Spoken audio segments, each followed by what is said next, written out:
This is Common Sense Radio. Straightforward and no excuses. All right. Come on now. This is the Steve Gruber Show.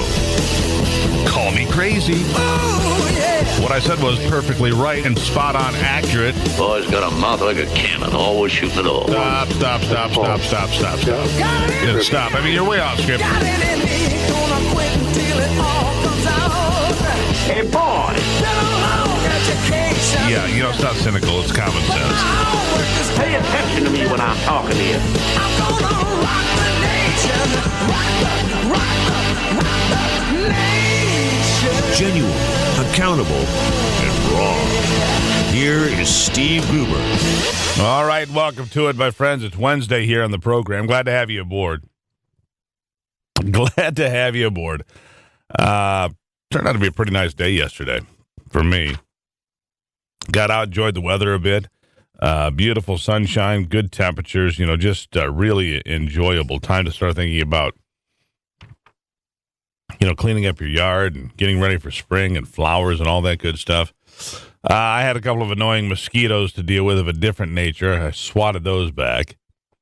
Feeling pretty good about it now, though, and moving forward. Going to have some big announcements for you next week here on the program as far as new places you can get access. Pretty excited about that. Always excited when we add affiliates. Always excited when the show is growing, and I owe that to you, so thank you. Thank you, the listeners, for giving the Steve Gruber Show your support for the last 4 years now, as we've just passed our anniversary date. And 4 years ago, we started with 4 stations. And today we're at 20, and we're growing, and we're doing it because of you. And I appreciate your support. I really do. So where to start today? Let's see here. Elizabeth Warren is cheering on Bernie Sanders, much to the chagrin of the Hillary Clinton campaign. Let's do that. But hey, let's start here. Donald Trump's campaign manager has been charged with simple battery for grabbing the arm of a Breitbart reporter, a female, a few weeks ago. I'll get back to that in a minute because it's I've watched the video over and over, and it just seems to me like, okay, that's what security does or people do when you're right up in the candidate's face and he's trying to get someplace. He grabbed her arm and pulled her back. If that's assault and battery, well, so it is. I wouldn't have seen it that way, but so it is. It's a misdemeanor charge. So there you go. Also, Donald Trump said yesterday he would not honor the pledge. He would not honor the pledge that he would back the eventual Republican nominee for president. Said he can't do that anymore. Also candidates Ted Cruz and John Kasich also refused to say they would back the party's pick. All 3 GOP contenders appeared on CNN's town hall in Milwaukee. It's 1 week before the Wisconsin primary coming up on April the 5th. When he was asked if he would keep the pledge he signed last September, Trump responded, "No, I won't." The real estate mogul explained that he was taking back the pledge because I have been treated very unfairly, and listed the Republican National Committee, the Republican Party, and the establishment among those he believes have wronged him. It also gives credence and gives fuel to the fire of those that say he is just a plant for the Democratic Party. Ted Cruz, meanwhile, who's running second to Trump, and I'm not giving any credence to that, by the way. I'm just saying that's a common theme out there. Ted Cruz, running second to Trump, as you know, in the delegate race, shrugged off the question, says Donald's not going to be the GOP nominee. We're going to beat him. Of course, the Texas senator has his own problems to deal with the unfolding sex scandal, alleged anyhow.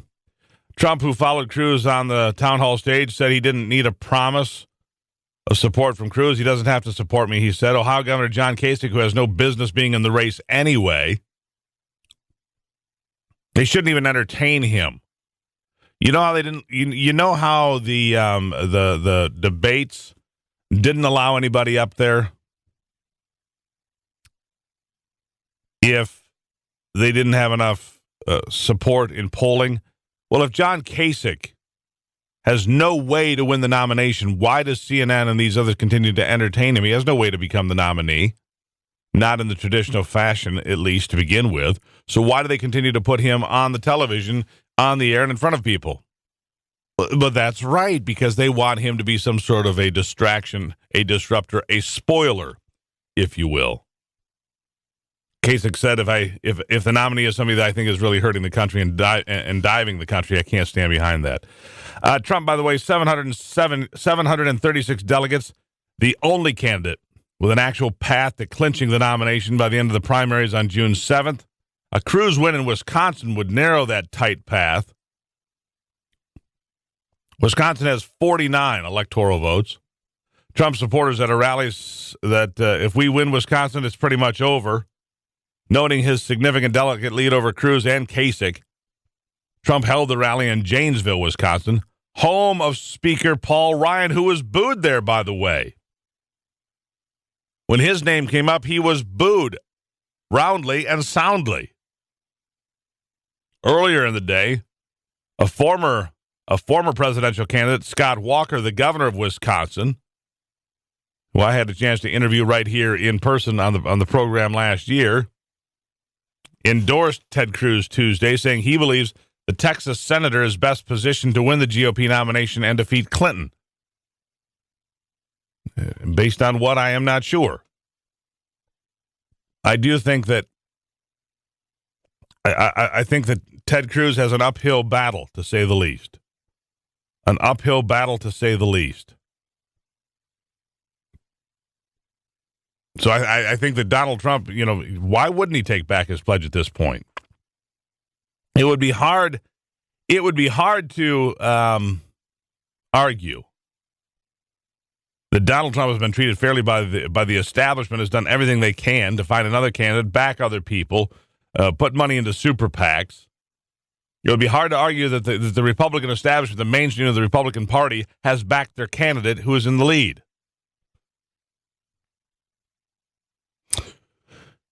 In other news, officials from the United States are ordering families of U.S. service members and government workers to return home from southern Turkey due to what they called continued security concerns in the region. Earlier this week, Sky News reporting Islamic State terrorists were planning on imminent attacks on Jewish schools in Turkey. The Pentagon and State Department said dependents of American staffers at the U.S. consulate in Adana and a nearby city and an air base at two other locations must leave. The so-called ordered departure means the government will cover relocation costs. Officials said relatives of essential chief of mission personnel could stay. United States jets operating out of the base in Sirleaf have been conducting strike missions against Islamic State since last year. In addition, the State Department Thursday warned all Americans to avoid traveling to the region, especially to areas near the Syrian border. Stay away from large crowds, including at popular tourist destinations, so says the State Department, because apparently the JV team is on the move again. The JV team is apparently on the move again, which brings me to another point that I'll get to when we come back in just a moment. This hour of the program brought to you by Greenstone. When building a new home, your options should be wide open. With Greenstone, you can choose to pick up the hammer or let someone else do the heavy lifting. Our construction loans are designed to fit your needs, from do-it-yourself projects and fully contracted to home sites on acreage of any size. Greenstone offers competitive rates with low down payments. Learn more, visit greenstonefcs.com. It's the Steve Gruber Show.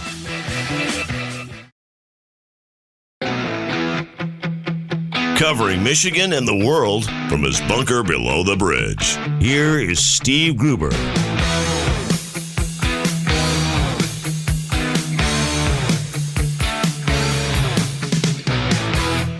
You see it all around you. Good loving. It's Wednesday here on the show, and I appreciate your support. You can always find out more at the Facebook page of the Steve Gruber Show, or go to stevegruber.com. You can check the Listen Live button or go to the podcast. If you missed something, if you ever missed something on the program, it's always important. Coming up today, we'll have Todd Wood with us, as we do on threat assessment this week. Rick Ector is going to be here, one of our good friends. One of those conservative black fellas that, just takes a lot of grief for being, frankly, being a conservative black fella. I mean, no other crime except that he's not, lockstep with the Democratic Party, and he's black, and my God, he's a gun owner. And he's an instructor for the NRA. Yeah, it's all true.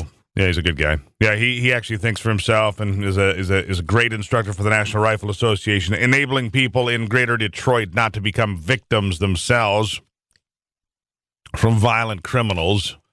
We should build plaques to this guy. He's my hero. Chad Livengood will be here to talk about the battle over delegates here in Michigan and so much more here on the program today, so don't miss it. And speaking of guns and the push, make no mistake, the Democrats have finally said, you know what, this is what we're doing. We're not going to lie about it anymore, which I guess is a step forward. The heretofore always said, well, we love guns, but we don't want you to have any. We love the Second Amendment, but we don't think it should exist. This might as well have been what they were saying in the past. But in this case, Hillary Clinton is straightforward about what her plan is for your guns. Her plan is for you not to have any, but she hasn't quite gotten there yet. It's clip 3, where she says, it's time to go after guns, and she says it again, clip 3, go. We can't go on like this, my friends. We lose on average 90 people a day from gun violence. That is 33,000 people a year. If anything else, if a disease were killing 33,000 Americans a year, we would come together and say to ourselves, how do we deal with this? And how do we save lives? And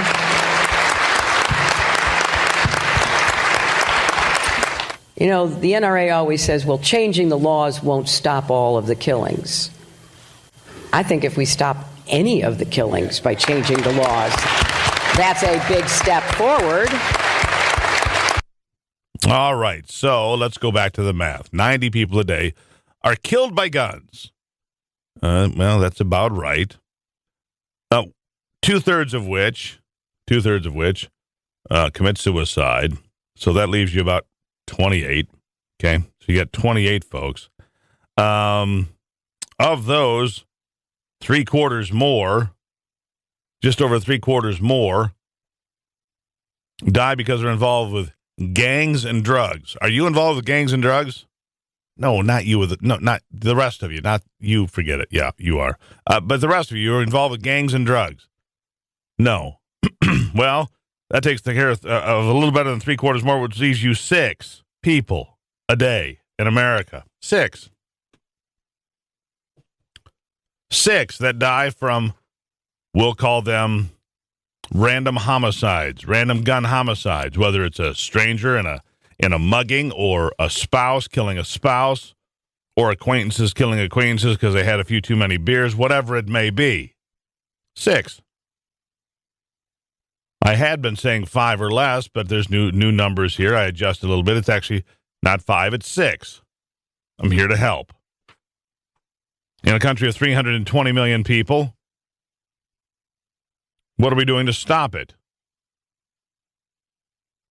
Well, by comparison, 90 people will die today, or 100, in automobile accidents as a direct result of the automobile, not from suicide, not from external factors, but from motor vehicle accidents. In this country this year, more than 3 million people will be killed and maimed in automobile accidents. Everybody, every one of you, and likely including yourself, has been involved in a serious car accident at some point, if you've been driving for any time at all. Every one of you. The same is certainly not true for gun violence. Not true at all. But for every one of you, you know somebody involved in a car accident, because the numbers are multiples.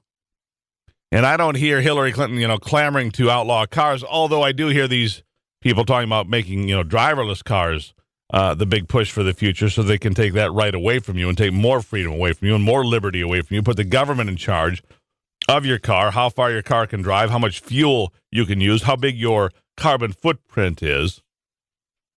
Oh, and by the way, Consumers Energy here in Michigan, a big push to put smart meters on everybody's house. Now, they contend these are different smart meters. They can't talk to your washing machine and your air conditioner. Well, if you believe that, go ahead and get it. By the way, if you don't want a smart meter, Consumers Energy is going to charge you an additional almost $10 a month. Consumers Energy is going to charge you over $100 a year if you just want to keep the meter you have. No, so you see, they want a smart meter because they said that'll send the information every day, and that will know exactly how much power you're using every day. Why do you need to know how much power I'm using every day? Once a month isn't enough. It hasn't, checking once a month for the last 100 years isn't enough. By the way, they will eliminate more jobs while they increase your electrical rates. They say they won't, but if there are no meter readers, well, then they've eliminated jobs. Yeah, but we're not firing people. It's through attrition. That's nice. But the people that could have gotten those jobs coming forward, the job doesn't exist anymore. I call that eliminating jobs. You call it what you want, but I call that eliminating jobs. And at the same time, I find it an unacceptable intrusion into my house. I don't need a machine attached to the outside of my house that has other smart machines inside, be it my washing machine or my microwave oven or any other damn thing, that those need to be talking to. I don't know how you feel about it, but I'll be paying that $100 a year. And no, I don't want a smart meter on the side of my house. Thank you very much. I'm Steve Gruber. I'll be right back.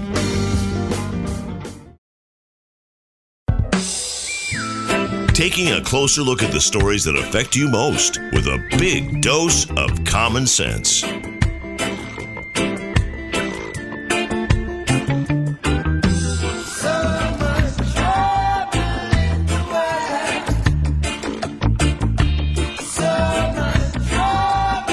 Welcome back to it, my friends. It is Wednesday here on the program.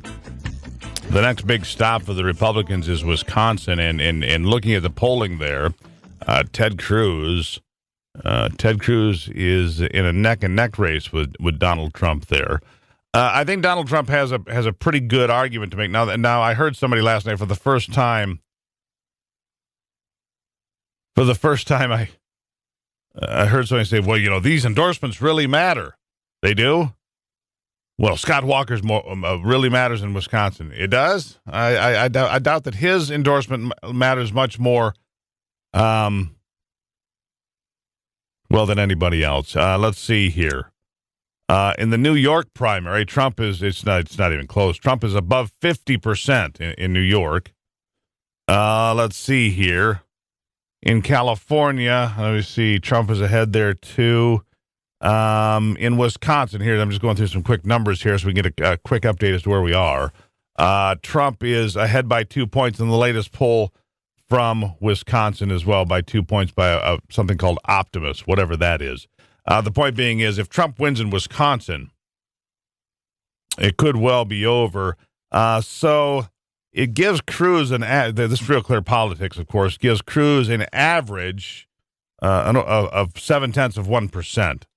But the most recent poll, with a huge sampling of over 6,000 people, huge sampling, actually puts Trump in first place, John Kasich in second place, and Ted Cruz in third.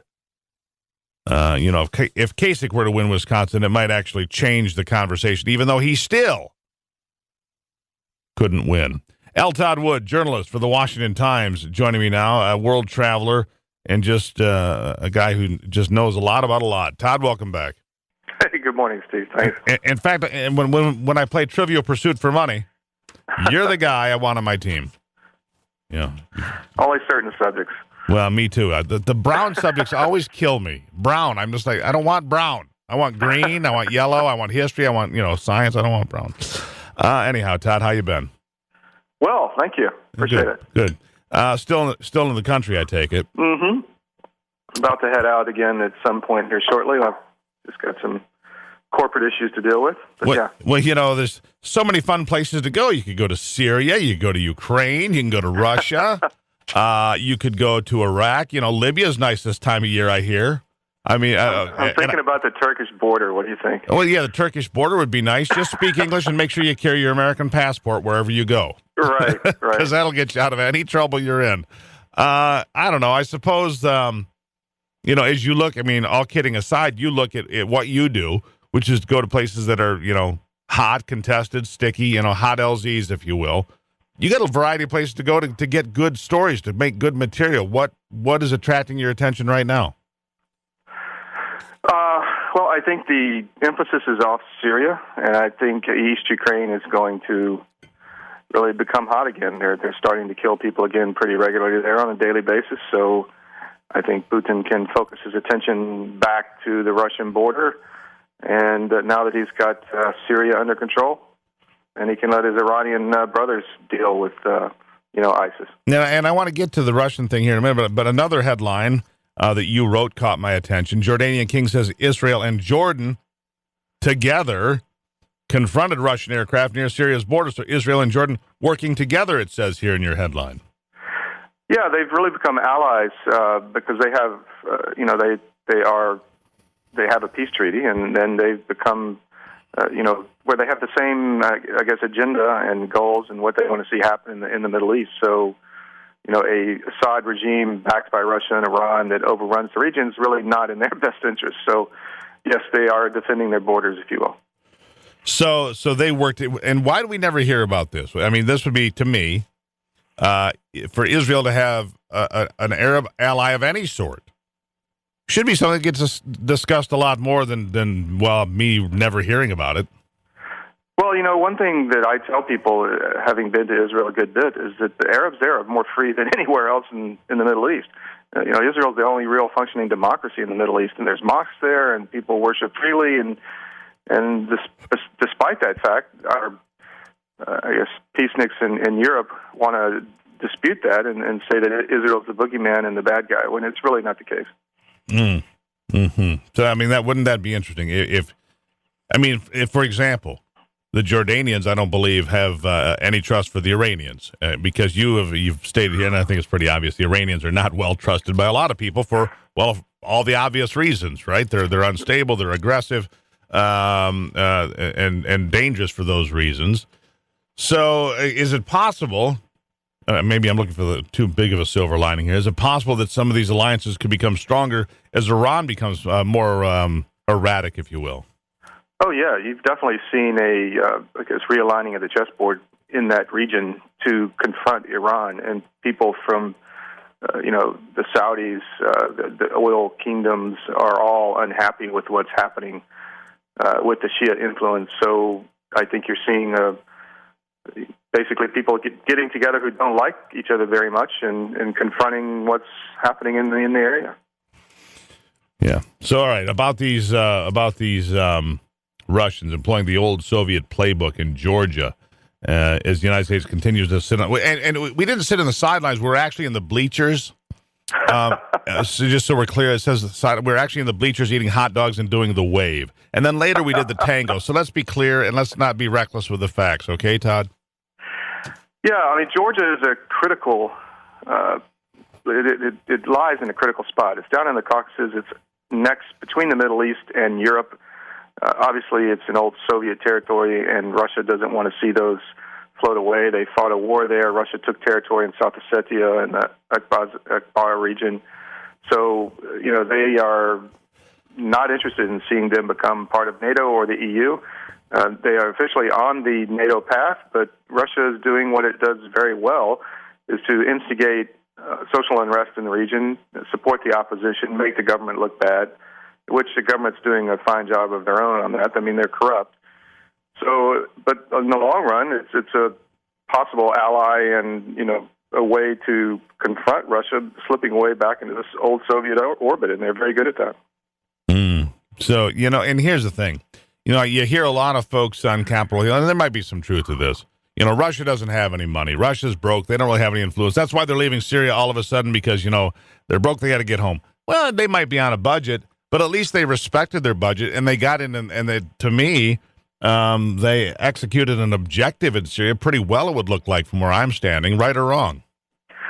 I saw a number yesterday. I can't say it's correct, but because I haven't looked into it, but that the operation in Syria cost Putin about $1 billion. And he got in and got out, $1 billion. That's it. What have we spent in Iraq and Afghanistan? Trillions? I think it's $1 billion a day, something like that. So trillions, trillions of dollars, a couple trillion over time. $1 billion in. Now, maybe we should get this guy over here, getting to work on our books. And so I'm joking, of course. Anyhow, Sit tight right there for a second, Todd. We got to take a break. Good friend Todd Wood from the Washington Times. The threat assessment thread is a great thing to have because you can check it several times a day. He just keeps you up to date when situations warrant some information. He sends it down the line. It's 41 after on a Wednesday on the Steve Gruber Show. Delivering Michigan common sense with a big dose of truth and honesty.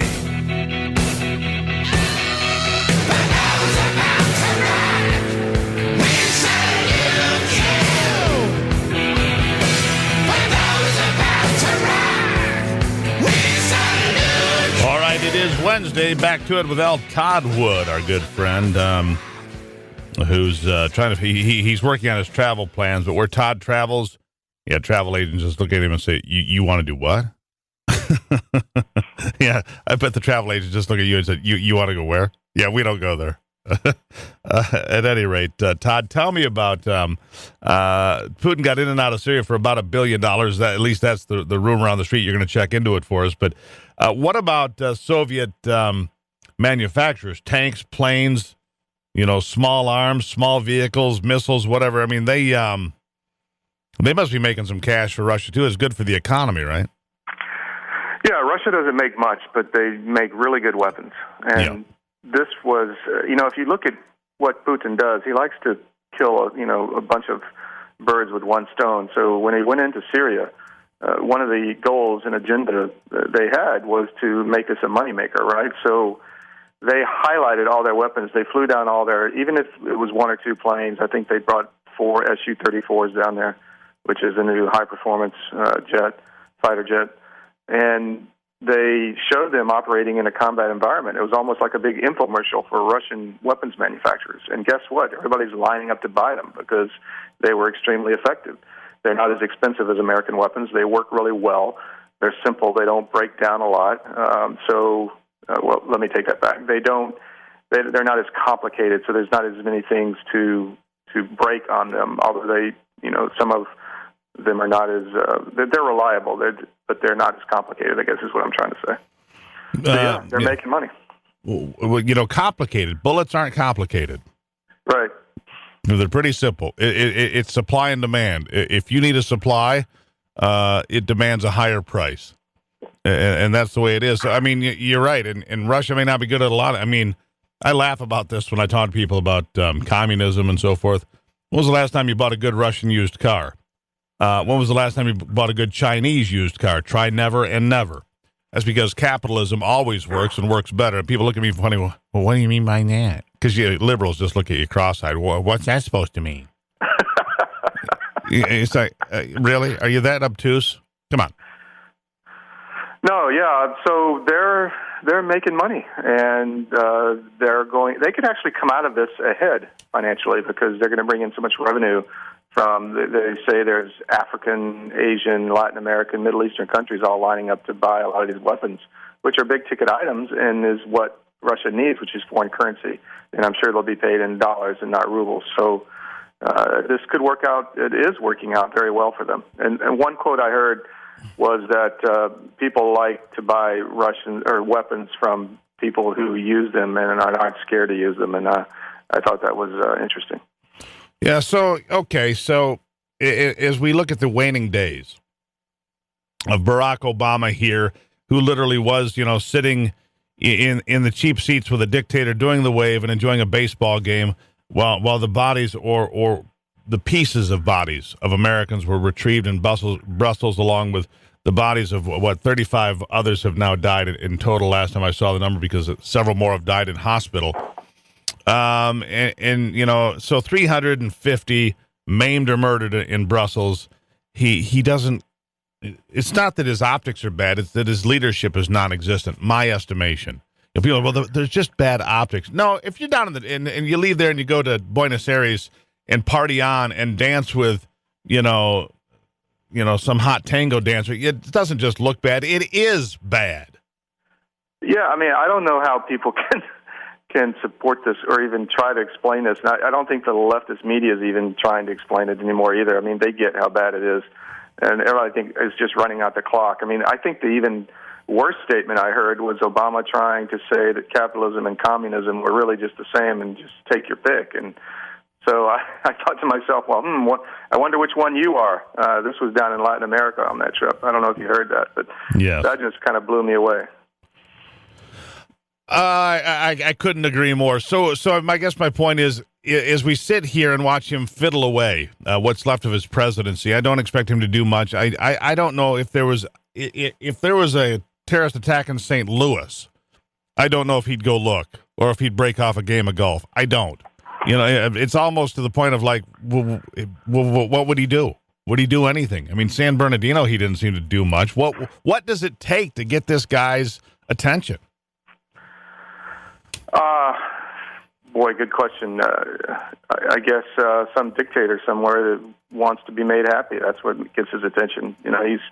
He's appeased everybody on the globe. I don't know if there's anybody left, but I don't know. I mean, I just think we need to run out the clock and try to stop as much damage as possible in the next 8-10 months, whatever it is. I agree. Anyhow, so let us know your travel plans, Todd, when you're ready to rip and run, and tell us where you're going to end up, because it's always fun when you're overseas somewhere checking in and keeping us up to speed. Before we go, though, tell the folks about what you've written, what's available, and where they can find you. Well, if you're looking for great Father's Day, Mother's Day gifts, signed copy of one of my novels would be fantastic. I got readers in 26-something countries now. Currency is the first one which deals with the national debt and its consequences, but they're thrillers. And toddwood.com is the best place to go check that out. All right, my friend. Thank you very much. Todd Wood, everybody. Thank you. Take care, Steve. There you have it. Todd Wood here each week to check in on the threat assessment facing each and every one of us every day, and it seems to be more complicated every day, as you have heard and you come to understand. All right, still to come today, and I've got some more thoughts on this coming up at the top of the hour. I do have some more thoughts about this coming up at the top of the hour. Meanwhile, you can join me here if you've got some comments, questions, concerns, whatever it may be. If you just want to figure out what my address is so you can send money, that's fine too. The phone number is Well, yes, I take money. What kind of a question is that? Yeah, I'll take cash as preferred. Yes, thank you. 888 900-9966, 888 900-9966. Why would you think I didn't take cash? You think radio, that these big corporations pay well? Come on now. The guy's got to make a living around here. 888 900-9966, Wednesday on The Steve Gruber Show.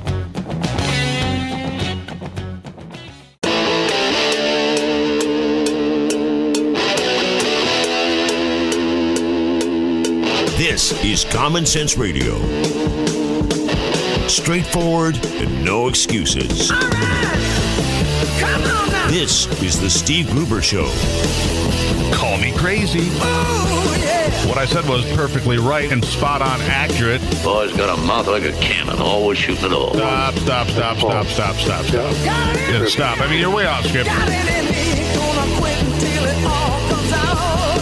Hey, boy! Been a long education. Yeah, it's not cynical. It's common My sense. homework is Pay attention to me when I'm talking to you. I'm gonna rock the nation. Rock the nation. Genuine, accountable, and raw. Here is Steve Gruber. All right, my friends, and welcome to it. I start this, I start this second hour with our poor coddled college kids. They're victims. And I think it's time for you and I to empathize with these poor college kids who, they go to these terrible places, and they're exposed to ideas that are just, they're just hurtful. I mean, because, the other people around them are so callous, so unfeeling, so insensitive to them that they actually have the nerve to say things they don't agree with and talk about ideas that they don't like and actually have opinions that differ from their own. Our poor college kids, our coddled little snot-nosed brats, our entitled, petulant offspring, many of whom come from privileged backgrounds to become justice warriors. Social justice warriors, or in many cases, socialist justice warriors. And and the violence that is perpetuated upon them we must focus on, or the republic will burn. I mean, these poor kids cannot even see the name Donald Trump without falling into full-on panic, it seems. In fact, a California college kid so traumatized by seeing hashtag Trump 2016 written on a whiteboard, she called the police to report an incident of racism. No, it's true. I can't make this up. At Scripps College, the student alerted campus police when she saw the name Trump on her whiteboard. The student body president of the school contacted the police so she could let them know about the racist violence. What? Racist violence. That's the quote, by the way. A guy's name on a whiteboard is racist violence. Now, help me here. Isn't it Hillary Clinton that was endorsed by the current head of the Ku Klux Klan in California? In fact, she has never renounced that endorsement, but because Donald Trump wants to control illegal aliens from flooding into this country day after day, just seeing his name sends our fragile snowflakes into a full apoplectic event. Oh, for the love of God, I say. Again, what she saw was a hashtag Trump 2016 slogan written on a whiteboard. That's it. Nothing racist, nothing off color, nothing much of interest at all. But for the hypersensitive, hyperventilating student body president, it was an aggression she could not ignore. Here's her quote again. "This racist act is completely unacceptable," said the liberal mental midget, and then prattled on by adding this bit of higher education wisdom. "Regardless of your political party, this intentional violence committed directly to a student of color proves to be another testament that racism continues to be an undeniable problem and an alarming threat on our campuses." Racism. Violence. Oh. Did I forget to mention the person that was so injured, the victim of seeing Trump's name was here attending college illegally because the victim is an illegal alien from Mexico who might actually be held accountable if our border was held accountable. Yeah, I should have mentioned that, shouldn't I? Our poor college kids here, just learning for free. Learning for free. There's something else to consider. While you digest that, I hope I didn't ruin your breakfast. It's funny in a sick-to-my-stomach kind of way to think back now, and because I'm going to talk about, borders and so forth and security in this country in the future, but it's funny in a sick-to-my-stomach kind of way to think back now and remember how Barack Obama dismissed the Islamic State and its network of bloodthirsty jihadist killers as the junior varsity. He implied that those murderers were not to be taken seriously and they would soon be a thing of the past. He then said later, knowing that wasn't working, that Islamic State was contained. Immediately following those comments, of course, came the bloody attacks on Paris. The same day, in fact, came the bloody attacks on Paris with 500 people maimed and murdered by Islamic State. Paris, a city hammered by Daesh that our president, the leader of the free world, did not take seriously. I might remind you, President Obama was the only world leader not to show up in Paris. He, of course, had more important things to do, like golf. Now come the attacks in Brussels, of course, and another 300 maimed and murdered. The president could not be bothered to leave a baseball game with Raul Castro in Cuba, where he enjoyed a day at the ballpark, had a hot dog, did the wave. As we were finding out that Americans had died in Belgium, it didn't matter. Obama danced the night away doing the tango in Buenos Aires. It seems to me, Islamic State or Daesh is not the JV player in this whole bloody terrorist mess. The junior varsity in all of this is Barack Obama himself.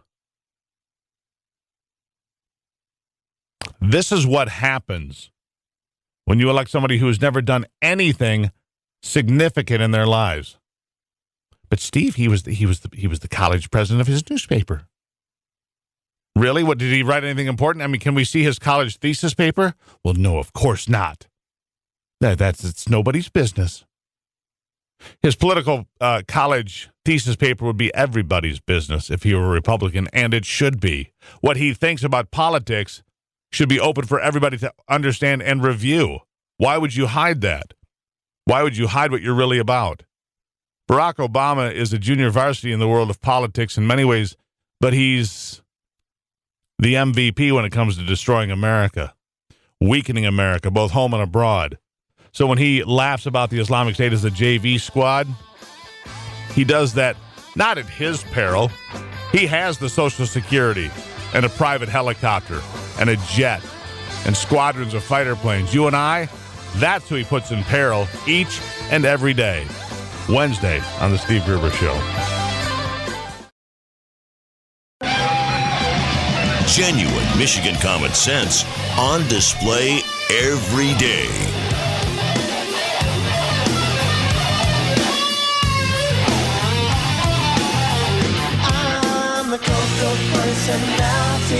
All right, I want to get right to our next guest because I want to address something. Rick Ector, welcome back to the program. Hey, Steve. Thanks for having me. I'm glad to have you here. I want to get to you quickly because your story is important to me. You're a black man who lives in Detroit. You were held up at gunpoint at a gas station or whatever. You decided in your mind that day you would never be a victim again. Is that correct? That is correct. I said if I ever made it out of the situation alive, I promised myself I would never be in a position of helplessness where someone could make, me a victim. Right. So you're a black man who went on to, but you went far beyond that. You became a member of the National Rifle Association. Now you are an accredited trainer for the NRA because you believe in accountability, in liberty, in self-protection, looking out for yourself, your community, your family, correct?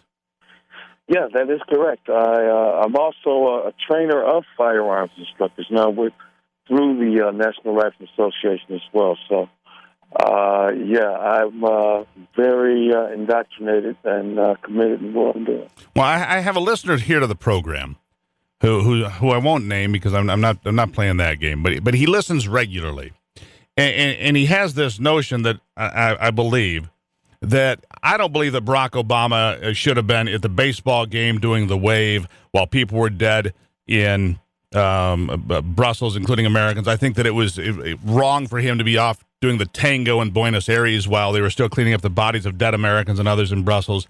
And I get this note, and it alludes kind of to the fact that, I don't like Barack Obama because, he's black. The fact of the matter is I think he's a lousy leader, and I don't think he has respect for us as Americans. And I think that's shown every day when it comes to gun ownership, when it comes to, the American families who lost people in Brussels. He has not contacted these people. He has shown them no respect. He has not reached out to the people of this woman in California killed by an illegal alien because everybody in California is unarmed and couldn't protect themselves. Am I wrong? No, I don't think you're wrong. And there's one other thing that when you look at his pick for, for the Supreme Court was this judge that he wants to elevate to be a justice. When you look at some of the critiques we have from people who stay on top of, these legal matters, is that he's been quite hostile to the rights of gun owners. This guy apparently has had a couple of decisions in which guns seems to be the one thing that he was not neutral on. So, no, in fact, it's kind of rare. There were two cases. There were a pair of cases there that that this judge, Merrick Garland, was clearly opposed to gun ownership and the liberty thereof. And this is the president we have. And I have regular listeners, and I like this guy, but he gives me this impression that somehow, well, I'm criticizing Barack Obama, and it all comes across as if there's some sort of a air of race to it. I don't really care.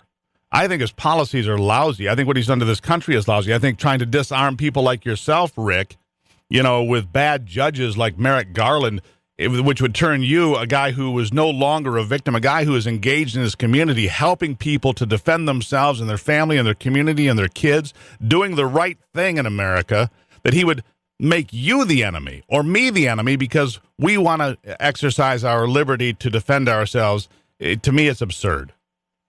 Well, it is. And the one thing that really is kind of insulting is that you can't disagree with the policies of a person who happens to be black, and if you do, then it makes you racist. Well, if I disagree with that person, does that make me racist too? So no, they have other terms for you. You get to be called an Uncle Tom. No, unfortunately, right. If you're a conservative, we've had these women. Dr. Carol Swain was on the program last week, a professor at Vanderbilt who's very conservative, and there's all these little white do-gooders at Vanderbilt saying that she, who was raised in segregated Virginia, because she's about 65, raised in segregated Virginia, that she needs to take diversity classes. And I'm like, what are you talking about? These little white, snot-nosed white kids telling her, a woman who was raised in rural Virginia with 12 brothers and sisters, that she needs diversity training. My God, what have we come to? It's crazy. I totally understand. Yeah, that'd be Rick, you need to take diversity training because you don't get it. Come on.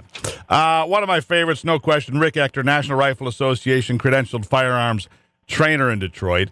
Do you think, Rick, that there's movement though? When it comes especially to gun ownership, because I've heard in Detroit, obviously, a large portion of that city is Democrats, but I've had Democrats calling me saying, listen, I hear what Hillary Clinton says every day. She said it again yesterday. We need to, crack down on gun control. She said it she says it every day now on the campaign trail. Do you think that that's moving some Democrats, hardcore Democrats in your area to consider somebody else to vote for? Because I think I see that happening up here. Well, I don't know if her position on gun control is the thing that's going to push people away from her. I think a lot of people who I see on social media, from my community, they are really, I think, being spooked by all the information that's being put out about this pending investigation about her role in that private email service she had. It would be really interesting what would happen if they actually decided to prosecute her, actually charge her. But I don't know. I don't suspect anything would happen. I don't know about that. I don't know if that'll happen either, but I know that the FBI, this is not like being, interviewed by your friends at NBC News. I can tell you that. So she's going to have a whole different audience. Anyhow, real quickly, any big plans? How many classes you got going right now? I always do a class. I try to do one at least once every other week. I have a class coming up this upcoming Saturday. Really excited. Always enjoy and a pleasure, to teach people the skills of self-empowerment and how to protect themselves and their family. I'm psyched. Rick Ector, you are one of my heroes, and I mean that sincerely. Rick Ector, National Rifle Association credentialed firearms trainer in Detroit. Talk about a guy who wants to go there and get it done. Rick, always a pleasure. All right, Steve. Thanks a lot. Peace for having me. All right. It's the Steve Gruber Show on a Wednesday. Back in a moment.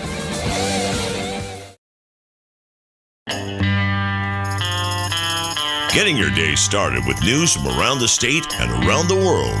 Common Sense Radio. This is the Steve Gruber Show. Train to Clarksville and I'll meet you at the station. You can be here by 4:30, 'cause I've made your reservation. Don't be slow. No,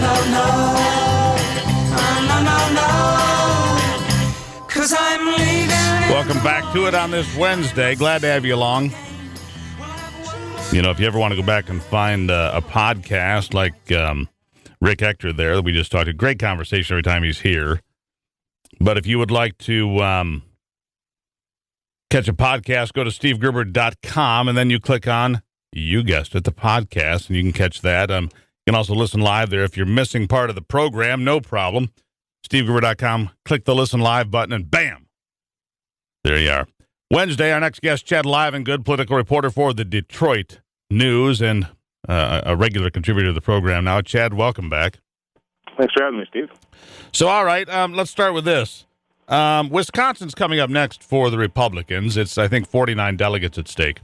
If Donald Trump wins there, he remains in pretty good shape, viable to get to the 1,237 delegates needed to nominate. If he doesn't, if John Kasich, who's actually running close second there, is able to eclipse him, it could really change the trajectory to the White House. So there's a lot of drama going on the campaign trail right now. Agreed? There is certainly a lot of drama, yes, going on in the campaign trail right now. And so then if we get to the point where, let's be honest, John Kasich, and let me ask you, here's an opinion for you. Back when we started the whole debate season, if you will, the networks only took the candidates that were above a certain threshold as far as polling goes. And yet they continue to put John Kasich on the TV every day now, even though he has no mathematical way to become president. Doesn't that? It seems kind of hypocritical to me that they would put him out there when he can't win. Well, Trump would have to virtually drop out, or Cruz have to drop out almost for Kasich to collect 1,237 delegates. Exactly. There are a few delegates. There's enough mathematically, but it would be. There just had to be one less candidate or two less candidates almost for it to happen between now and then. His whole strategy has been from the start, win Ohio, do well in Midwest, Northeast states, maybe even do well in a couple of Western Pacific Coast states, and take this argument to the convention. And his argument, and he's been very blunt about it on the campaign trail in Michigan and elsewhere, is the national convention is in my state. You have to win my state to win the presidency. This is my argument. Well, and that part is true. And he would have a terrific argument at this point to be the running mate for somebody. But he he certainly hasn't made friends with Cruz. He certainly hasn't made friends with Trump. John Kasich is the key in some ways to, he won with more than 62% of the vote.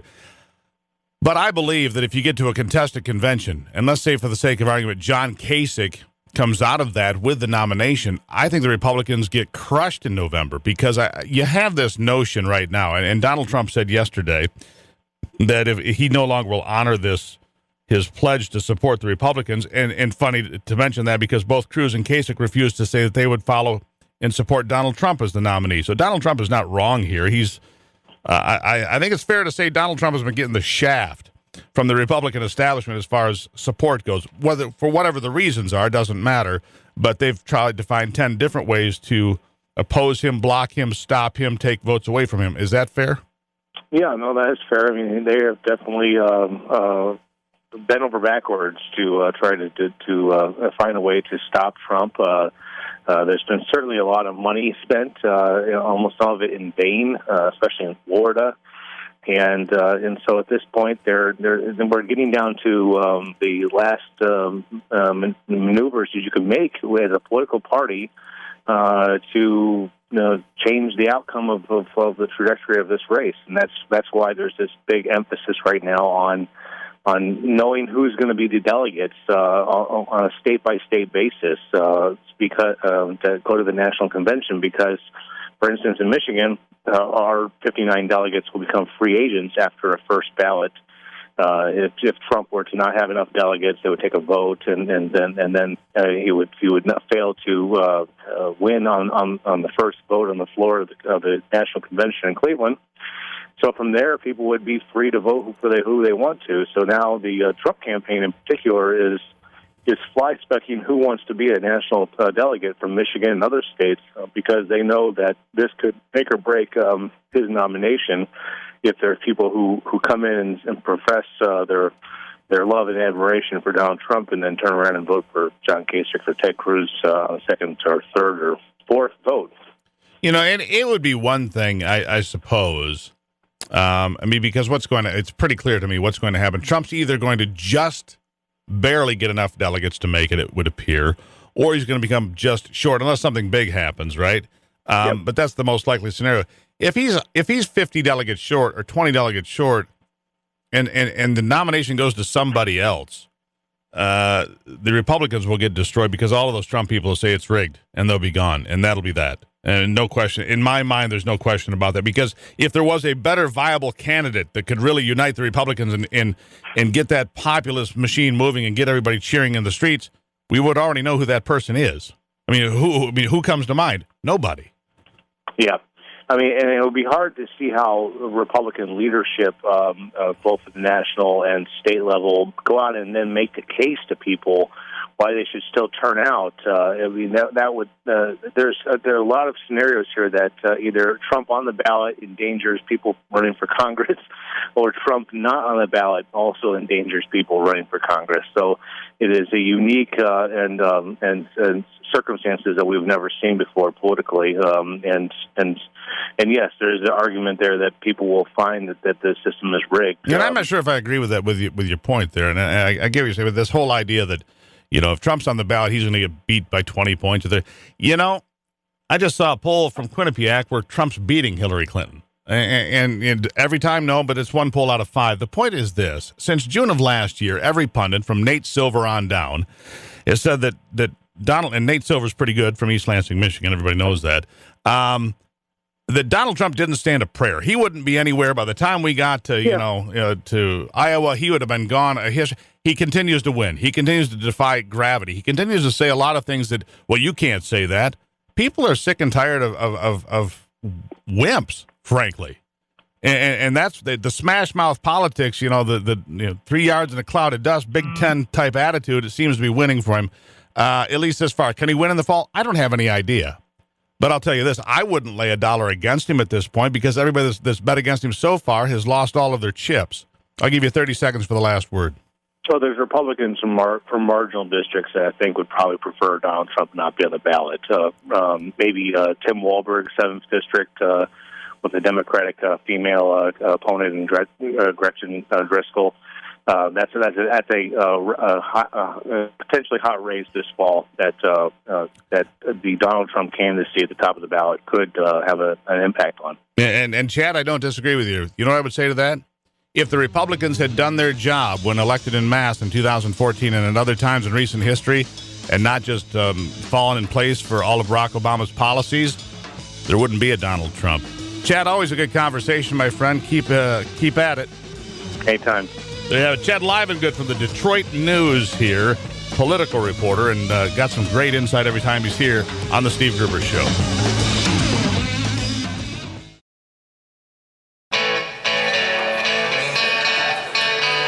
Keeping you in touch with Michigan and the world.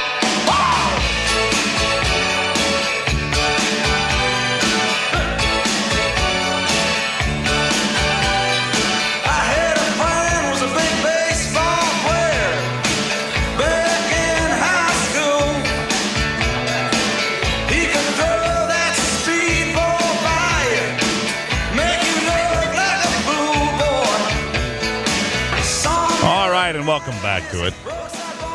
Welcome back to it. All right. So, I got a guy, a regular listener, send me, well, Scott Walker just endorsed Ted Cruz. And I'm like, Scott, who? The guy that dropped out of the race, in September? Because nobody drops out in September unless they've got, photographs of you. Yeah, that kind. Or something. I mean, who in the world drops out that quickly? Anyhow, so it's amazing to me. So Hillary Clinton wants to run for Barack Obama's third term. An unusual strategy, considering the list of accomplishments for the first couple of terms are light to begin with, in my estimation. One of the big accomplishments is the Affordable Care Act, Obamacare. It's going to save people $2,500 a year. It's going to insure millions of people. It's going to make healthcare great in America again. And well, I've lost my insurance twice. Rates this year are going up 30 to 40%. Even Chelsea Clinton's out there saying, hey, well, maybe this isn't all you thought it was going to be. Kevin McKechnie here, Executive Director of the Health Savings Account Council and the American Bankers Association. Kevin, welcome back. Good morning. Thanks for having me again. So Chelsea is now officially a Clinton, by the way, newsflash. Exactly. She's part of the attack dog squad out there. It's kind of funny. When they want to make news, they send her out to attack somebody. Oh, my God, did you hear that? Chelsea just said something bad about somebody. It's kind of shocking, but she, too, is attacking Obamacare. That's true. And on the most vulnerable part of it, which is the name of the law itself is the Affordable Care Act, and it's turned into a cruel joke for millions of Americans.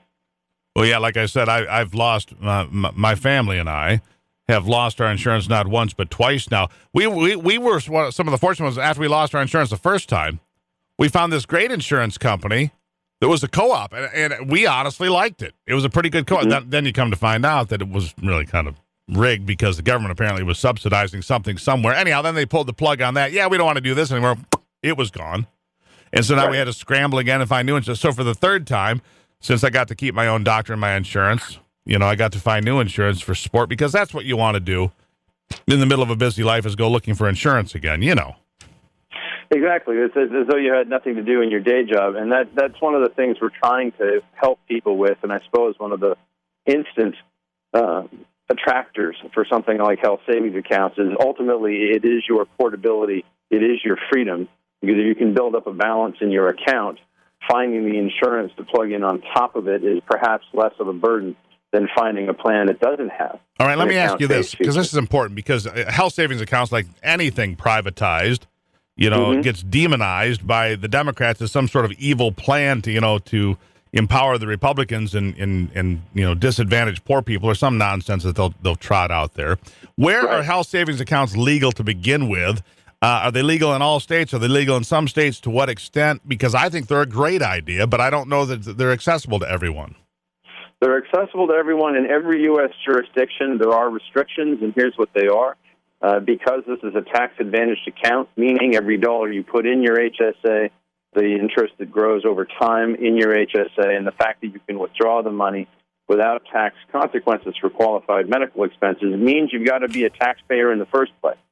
And so you can't just be someone who walked into this country from some other place. You have to at least have a resident alien status and be paying. So they are available to everyone. They're most available through the employer channel, which is to say the overwhelming majority of people with HSA qualified plans get them from their company. If you're individually employed, you can buy them on public or private exchanges. They're available. We've been asking the government for 2 years now to please identify HSA qualified plans as HSA qualified plans. One of the senators, leading senator, you've heard his name before, Orrin Hatch from Utah, the most senior U.S. senator, has a bill that would command that. He actually used to. If it were to pass. I remember Orrin Hatch when I was young. He actually used to be a conservative. It was interesting back then. Go on. Well, he has come to the fore and tried to solve this consumer problem, which is how do you identify which plans give you an HSA and which plans are simply high-deductible plans. That's a challenge for a lot of consumers in the exchange, and 1 in 5 of them are going to lose their coverage next year. Okay, so let me ask you this. Its way. Mm-hmm. Let me ask you this about the Department of Labor fiduciary rule that is allegedly going to take effect in April, which would mean that most small-time guys that sell insurance policies and HSAs won't be able to tell anybody about them without being at risk of being sued by the people they're talking to because of this new rule from the federal government. Then what? That's exactly right. That's one of the consequences that we've argued against. In fact, we're not alone.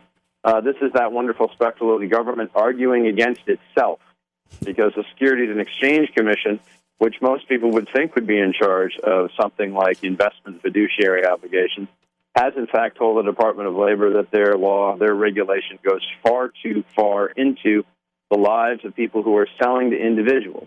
And so you're right. What we're about to see, and all in the name of consumer protection, is a vast decrease in the amount of investment advice going to the people who need it most, which are people who don't have large, glitzy 401k packages. The people that can afford it from can their afford it. company. The poor people are going to get screwed. The government's going to say it's in your best interest. There's going to be a rule coming down the pipe that's going to put a lot of people out of business because the small guy that sells a little bit of investment, a little bit of insurance in the small town where people need some advice on getting some insurance and so forth, that guy's going to get screwed by the fiduciary rule, and everybody carries on. And isn't the Affordable Care Act great? I'll give you 20 seconds for the last word.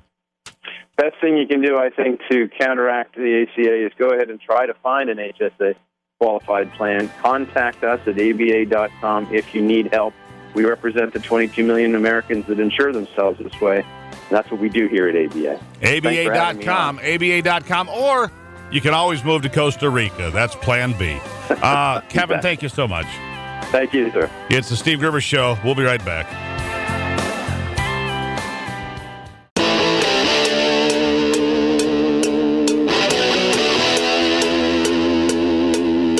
This is Common Sense Radio. Straightforward and no excuses. All right. Come on now. This is the Steve Gruber Show. Call me crazy. Oh, yeah. What I said was perfectly right and spot on accurate. Boy's got a mouth like a cannon, always shooting it all. Stop. Yeah, stop. I mean, you're way off script. Got it in me. Gonna quit until it all comes out.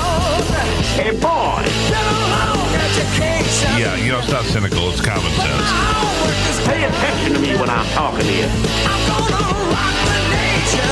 Rock the nation. Genuine, accountable, and raw. Here is Steve Gruber. All right, I've got some people here listening to the program said, you know, if it becomes an open convention that I should run. Yeah, I agree. Yeah, I think I would make a tremendous commander-in-chief. And compared to some of the monkeys we've had run for office over the past few decades, you know, I'm probably as qualified as some. I mean, let's just be honest on that. Politically speaking, Hillary Clinton is nervous. Why do I say that? Well, she doesn't want to have a debate in the state of New York. You know, Bernie Sanders has won 5 out of the last 6. He won 3, swept them all over the weekend. What was it? Alaska, Hawaii, and Washington, picking up delegates. Although, you know, Hillary probably still won more delegates because it's rigged, but some of those super delegates starting to reconsider on what they should do. So Senator Bernie Sanders' team is keeping up the pressure on Hillary Clinton's campaign to hold a debate in New York before the April 19th primary, and openly wondered whether Clinton was afraid to debate in the state Clinton once represented as a United States senator. That's right. Yeah, that's putting it right out there. Sanders' campaign manager, Jeff Weaver, telling MSLSD that while they held up their end of the bargain with earlier debates by holding debates in New Hampshire and Michigan, it's time that Clinton and her camp did the same. This is not us demanding more debates. This is a quote. This is asking us to do what the Clinton people have already agreed to do. It would be very, very dishonest for them not to do the debates they have promised to do. They promised to do one in March. We said, let's do it in Michigan. That's where it happened. Another one coming up in April, and there's another one coming up in May. We don't know why Secretary Clinton appears to be concerned about having a debate in New York. If we're going to have one in April, why won't they have it in New York? Here's a little something from the Washington Examiner. The Clinton camp firing back by echoing a call made Monday for Sanders to change his tone. So, yeah, how dare you talk to her that way? She expects to be coddled, just the way the media treats her. Senior Clinton strategist Karen Finney said the Sanders campaign should decide against coming up with good attack lines against Clinton and revert back to the positive campaign they were running earlier in the race. Attack ads? Are you afraid to debate us in New York? This is now an attack ad? Madam Snowflake? Really?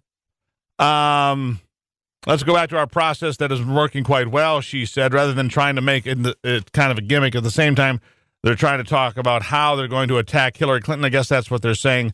Apparently, she had no response to the debate. Meanwhile, Scott Walker, the governor of Wisconsin, a one-time presidential candidate who jumped out of the race way back in September. It was a weird thing. It was like somebody had some dirt on him, and they said, here's the deal. You can bow out now. Now, at the time that he bowed out, he had gone up. He had peaked for a while. He was in the lead, and then his numbers had waned greatly. And then he jumped out of the race, but it was very premature. It was very weird. I always wondered about that. But anyhow, Scott Walker now decided to level an endorsement for Ted Cruz, and Donald Trump basically laughed about it. But Bernie Sanders also on the trail in Wisconsin. And we haven't heard from Bernie yet today. You know, he needs some burn time, don't you? All right, so here's Bernie Sanders commenting on Governor Scott Walker in Wisconsin. Clip 2, go. Next Tuesday, there's going to be a very, very important primary here in Wisconsin. And you have the opportunity to tell your governor loudly and clearly that his entire agenda is wrong.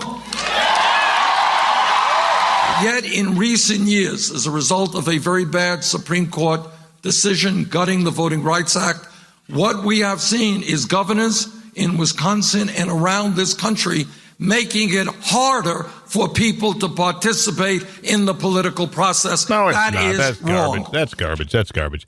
It is not harder to participate in the political process. It is so easy. You get to a polling place. If you have ID, great, you go. If you don't have ID, you sign a provisional ballot. Anyway, it's pretty easy. You're not turned away. This is simple stuff. I want to get to this one real quickly before we run out of time. President Barack Obama says the trajectory of opiate abuse trending in the wrong direction in this nation has to be moved to the top of the federal government's radar screen to stop it from happening. I want you to hear this because the president refers to his own past drug use, which would explain a couple of things. Barack Obama, clip 5, go. This is something that has been a top priority of ours for quite some time. My job is to promote the safety, the health, the prosperity of the American people. And that encompasses a whole range of things. It means that we're tracking down ISIL leaders, and it means that we're responding to natural disasters, and it means that we're trying to promote a strong economy. And when you look at the staggering statistics in terms of lives lost, productivity impacted, costs to communities, but most importantly, cost to families from this epidemic of opioids abuse, it has to be something that is right up there at the top of our radar screen. The problem we have right now is that treatment is greatly underfunded.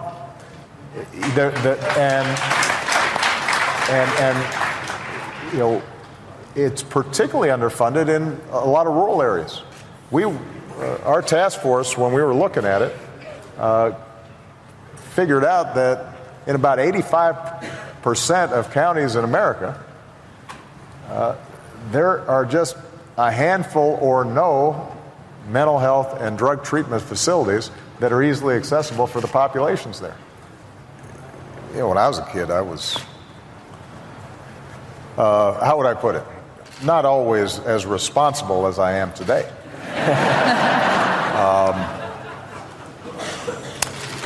And in many ways, I was lucky because for whatever reason, addiction didn't get its claws in me, with the exception of cigarettes, which is obviously a major addiction, but doesn't manifest itself in some of the same ways. When I show up, usually the cameras do too, and it helps to provide us a greater spotlight for how we can work together to solve this problem. There you have it. I don't know what to make of all that. I don't, for the record. I don't care if he did drugs when he was younger of some sort, if he dabbled with marijuana and so on and so forth. It means nothing to me, just to clarify on that. His policies later in life mean a lot to me, and not in a good way. It's Wednesday on the Steve Gruber Show. We'll be right back.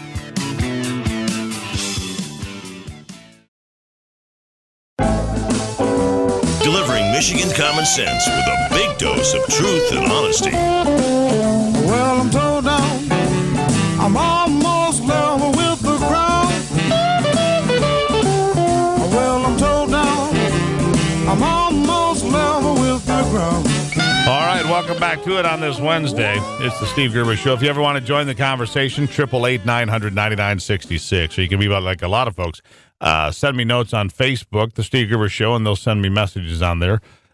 Folks do it all the time. See them from David and Doug here in the last 5 minutes, and Antonio before that. So it's an easy way, and usually I get a chance to glance down and see them, part of the conversation. So you're always welcome to interact with us here, SteveGruber.com or the Steve Gruber Show Facebook page, a great place to get started. Our next guest, Justin T. Johnson, specializing in defense budgets and policies for the Heritage Foundation's Allison Center for National Security and Foreign Policy.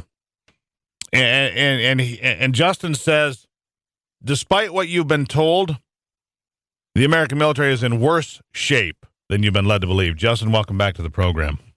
Thanks for having me. So we've been told a lot of things, that the military, the Air Force is smaller than it's been in decades, the same with the Navy. We have a lack of spare parts. We have things that are backed up. We have, issues when it comes to equipment for our personnel, for our soldiers. And yet, what you say is it's even worse than we know. Bring us up to speed.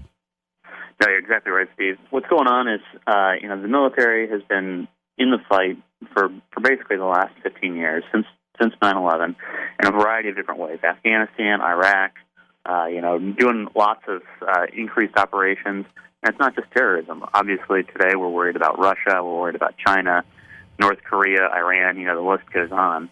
And so at the same time that they're doing lots of increased operations around the world, in the last 5 years, their budget's been cut by about 25%. And whether it's your own family budget, a local police department's budget, or the military's budget, in this case, it's a 25% cut. That's not just cutting fat, that's cutting muscle, that's cutting bone. But the men and women in uniform are still doing their best. They're constitutionally, designed in these, strong men and women to do the best they can. But at some point, you approach the point of breaking, and I think, unfortunately, we're getting close. So that's on the downside. On the bright side, though, I do see some things that give me, reason for confidence. For example, if I may, I've read a fair amount recently about this rail gun that'll be a ship-mounted system that fires a projectile at 6 times or 7 times the speed of sound. It's propelled by magnetism. It's a magnetic situation that fires this thing. It's pennies on the dollar compared to firing cruise missiles, right? So that's kind of encouraging, and it's impressive, and it's deadly. And then I see another report about the advancement of lasers now to the point that they believe, and it's funny to me because I remember how Ronald Reagan was made fun of when he said, let's devise a defense system using lasers and so forth back in the 1980s, and he was made sport of by the Democrats and so forth. But we have reached a point in technology now where lasers might be able to destroy incoming intercontinental ballistic missiles. So the railgun and these laser technologies, these are two bright sides, are they not? Oh, yeah, absolutely. And I love both of those technologies. I think they could really be huge advantages for the U.S. military going forward. There's 2 challenges, though. One, we're still, even though they're doing amazing testing, none of those weapons are on ships or planes or anything today, and it's probably going to be another couple of years before we get there. Number 2, the challenges, these budget challenges, what they've led to is not so much cuts in how good our technology is, but in more simple things, like are we maintaining our ships? Are we training our sailors or our soldiers to the level they need? So, you can have the greatest technology on these things, but if they're not trained well, if they're not maintained well, there's a ship right now that broke down in Singapore and it's been stuck there for a couple months. So that ship might have the greatest lasers or rail guns on it, but if it's not maintained well, if the sailors on board aren't trained right, it's not going to do much good. Well, that's true. So, and what's the solution then? The biggest problem that I think we face, Justin, and we're on the line with Justin Johnson from the Heritage Foundation. I think the biggest challenge we face is financial, because we have buried ourselves in $20 trillion of debt. So resources that would normally be freed up and available are neither freed up nor available. So, I mean, is that the biggest challenge? Is it money? Yeah, when it comes to the military, it is. I mean, as I mentioned, they've had a 25% cut in 5 years. That produces real pain in the military. But the bigger financial situation, you're exactly right. We have to get our federal finances under control. We have to reform some of these major, entitlement or mandatory spending programs. We have to cut some of the things that the federal government shouldn't be involved in, or that are wasteful or duplicative. One of my favorites is the catfish inspection program. These things just, the government's doing all kinds of things that it doesn't need to be doing. The what? It took me 10 seconds. I'm still processing it going, that is what he said. Yeah. No, the Department of Agriculture has a catfish inspection program. I mean, I'm not sure. Well, let's be honest, Justin. These catfish are not going to inspect themselves. Let's just be straight out about it, all right? That's true. We do need some bureaucrats to do that for us. Yeah, the catfish inspection program, yeah.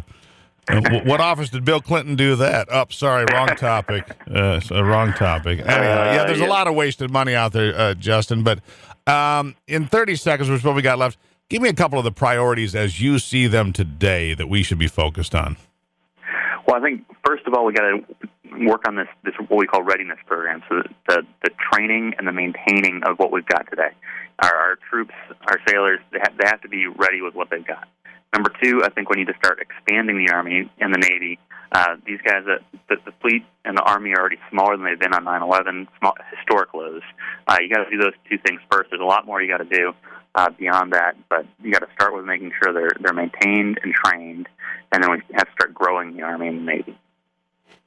Got to get back to some semblance of normalcy, I suppose. Justin, I'm sure we'll talk about this more in the future, but it's a good start in the conversation. Thank you so much. Thanks for having me. There you have it, Justin Johnson, specializing in defense budgets and policies for the Heritage Foundation.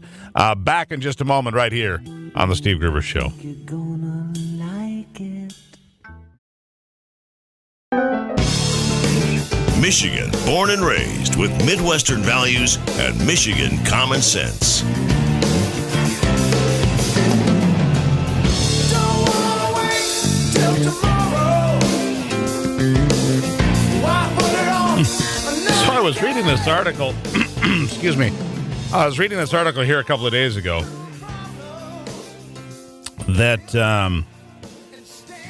that ocean levels in many places around the world are actually decreasing slightly.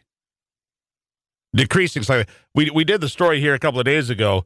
I've been telling you this for 4 years that I've been doing this program, that of the 29 identifiable populations of polar bears, 27 are increasing, 1 remains flat, and 1 near Hudson Bay was decreasing.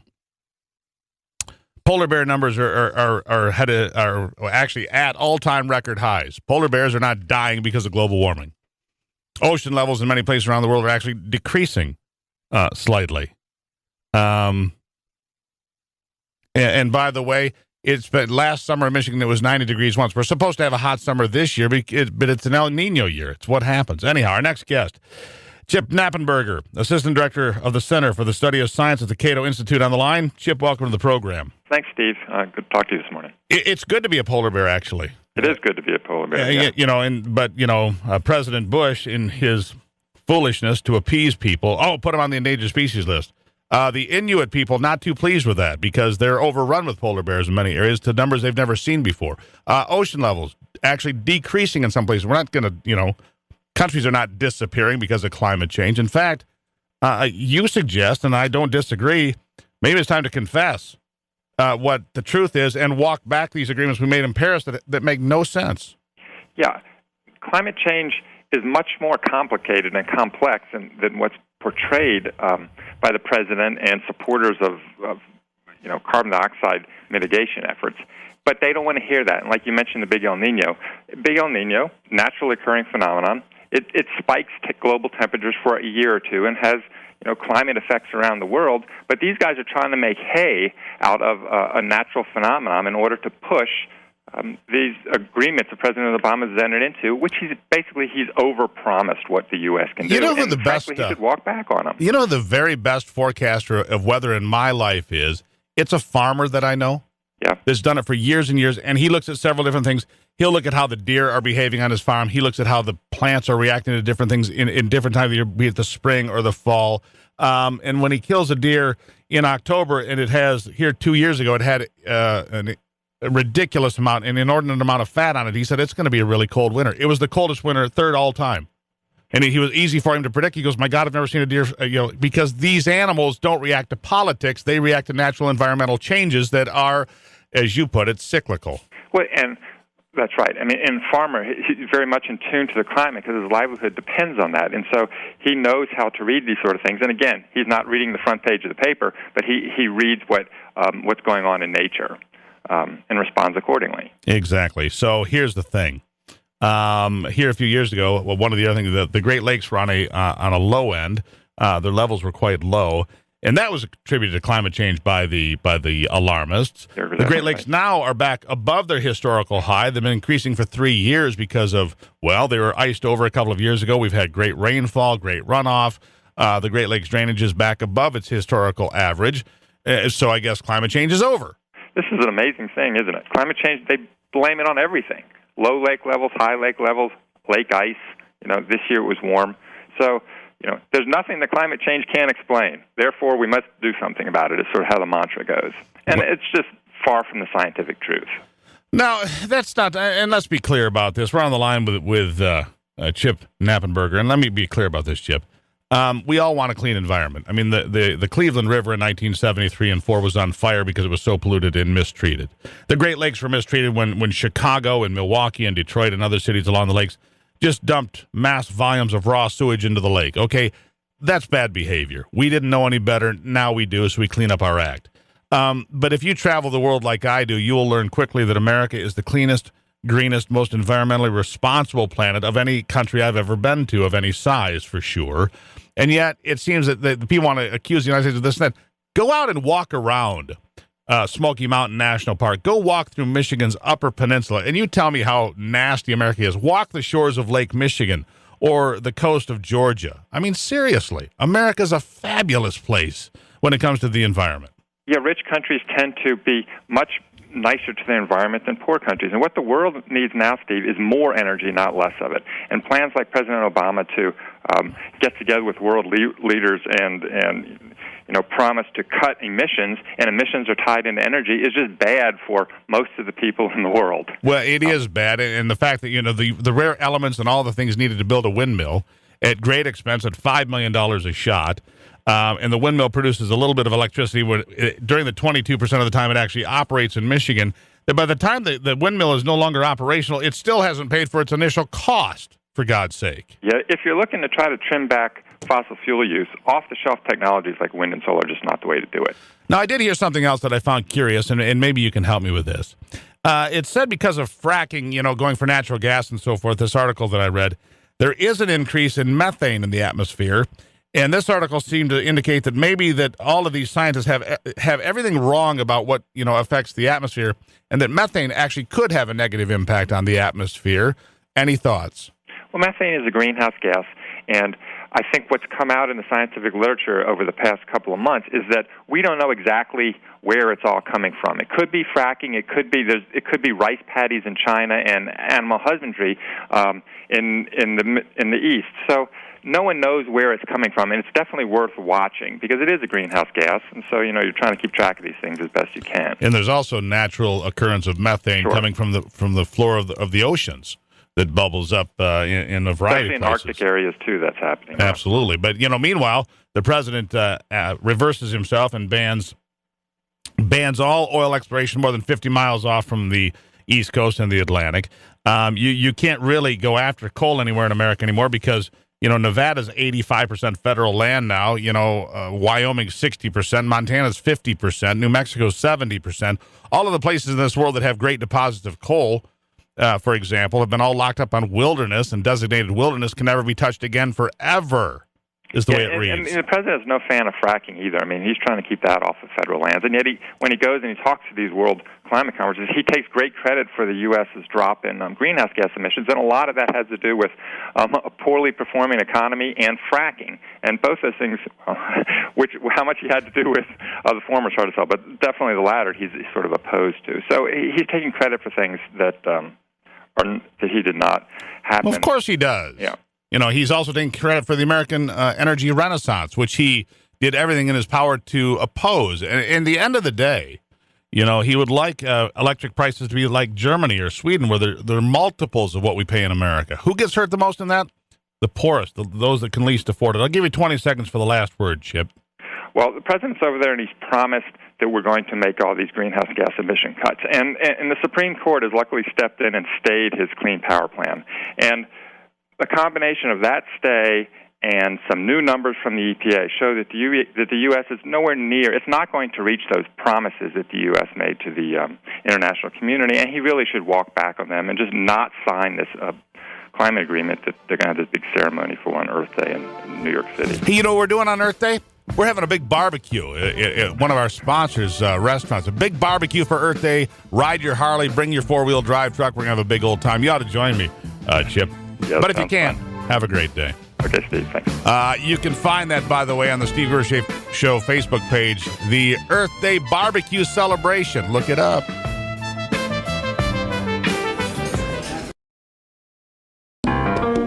Covering Michigan and the world from his bunker below the bridge. Here is Steve Gruber.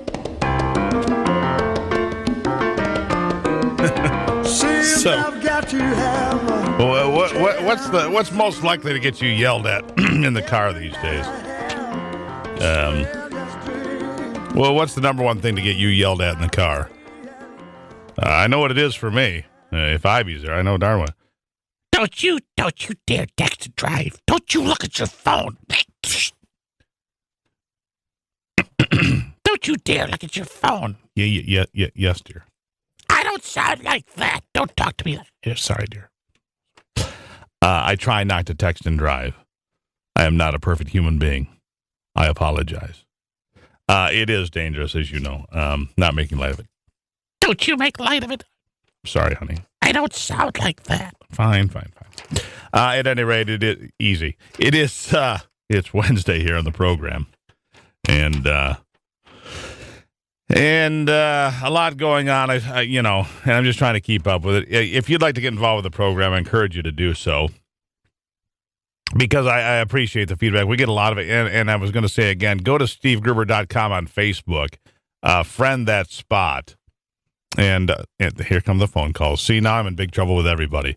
Go ahead and go to Steve Gruber Show on Facebook, and you can send me a message. All right, Alex, what do we got? All right, Jennifer, are you here to yell at me too? Jennifer's on the line, on the hotline. Jennifer, what's on your mind today? I thought maybe you were going to just dump me after yesterday. No, God, no, I'm not going to. Thank you for being one of the most informative programs on the radio. You have been outstanding. Please keep it up. And Jennifer, that is and the I mean nicest that from thing. The heart. I used to listen to another station, but they had changed the format when they hired a new MC, I guess you want to call him. Right. And the guy's a local twit. All he talks about is the birthdays of the hoi polloi in Hollywood and all this. There's nothing informative. And this is such a serious situation in this country today. We need all the information that we can get and try to digest. I love your program because you give the pros and the cons, and you make me think. You're outstanding, and I thank you from the bottom of my heart. Please keep it up. The other thing is, if you want to know about a winner, just look at the hair on the dog and the cat. I've got horses. Check their hair. See, there you go. When that hair gets really super thick, you're going to have a cold winter. There you go, Jennifer. I appreciate the very kind comments, and I appreciate you checking in. I truly do. We started with 4 stations 4 years ago. We're now at 20. We're growing, and it's because of people like you, Jennifer. So thank you, and thank you for calling. We're going to go down you got some phone calls. Why not? LJ's on the line. LJ, welcome to the program. What's happening? Steve, hey, you forgot one major source of methane. yeah, well, the other thing that gets you in trouble inside the car. Anyhow, what's your source? Well, it's not my source. It's the politicians bloviating through their back end. Well, there is that, yeah. Which will also, the second biggest thing to get you in trouble inside the car, especially in winter, is a little methane gas release, because that wins you no friends.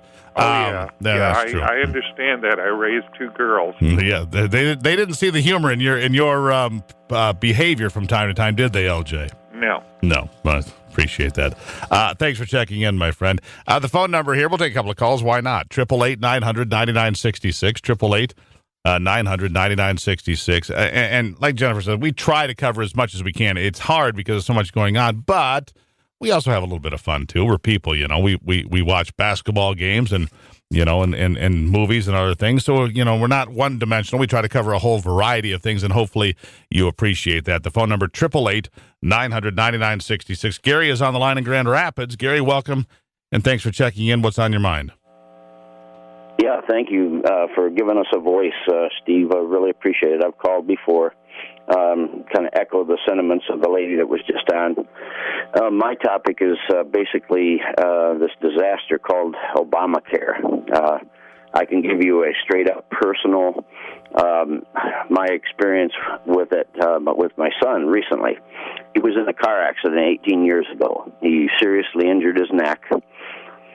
It went basically untreated for years. It's caused him to lose work repeatedly. He's got to go through temp agencies. He just has a awful time. And he came to a point of crisis the 2nd of January on the weekend, and couldn't even get. Hold on there. Hold with Gary there. Hold on, Gary. We lost you just for a moment. Okay, now you're back. Go ahead. You had the 2nd of January. Finish your thought. Yeah. I ran 33 miles out to get him, got a C-collar, and by that time his cousin had gotten him up, but he was having to hold his head up.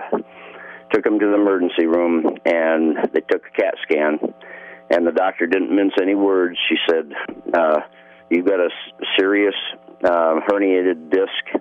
You're going to need surgery. No amount of physical therapy, other type of palliative care is going to do it, And right. He already knew that. Right. He wants to have the surgery. He's been put in Medicaid. And 3 different types he's had to switch to.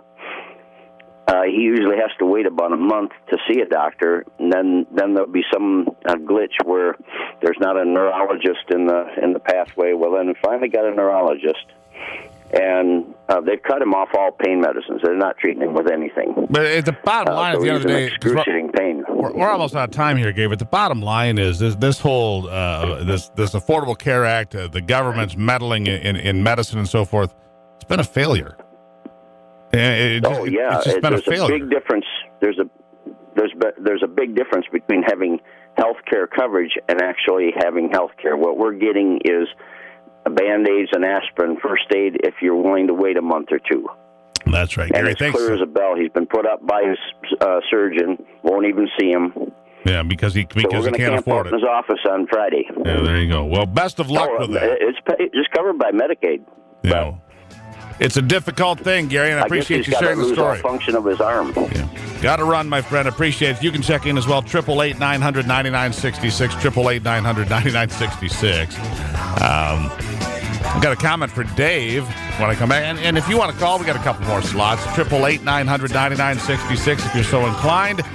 It's Wednesday. We'll be right back.